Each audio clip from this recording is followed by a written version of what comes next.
Kuna namna wanaweza kusema bana gospel ni ubinafsi. Kwa sababu kama ulivyodai hapo kwaya watu 20 na ngapi. Kwa hiyo ukisema kwamba utoke kwenye kwaya uje kwenye gospel ina maana tayari uone kabisa umekuwa mbinafsi hapo.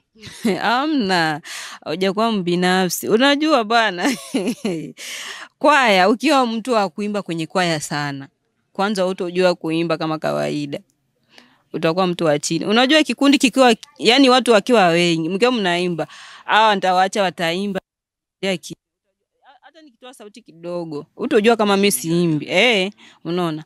Sasa ukikutana na ile kwa ambao hawana viongozi wa kufuatilia masauti, usikie kwamba sauti ya huyu imetokaje au imekuwa hivi au tuelimishane hivi. Yaani utakaa miaka nenda rudi, utojuaga kuimba.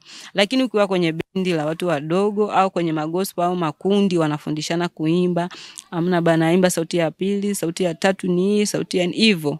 Unaona? Kwa tunapenda zile gospel kwa sababu zinatufundisha kuimba. Hata kwenda kwenye kwaya haitukusumbua. Ina maana sasa hivi unaweza kutushauri kwamba elimu ya kwaya aidha mwanafunzi akitaka kujua kuimba, yani mtu akitaka kujua kuimba aende kuingia kwenye gospel sio kwenye kwaya. Kwa sababu uwezi ukaanzia kwenye gospel kabla hujapita kwenye kwaya. Kwenye kwaya kujua sasa ili nijue sasa kuimba. Yani ushapitia sasa kwenye kwaya, unataka ujue.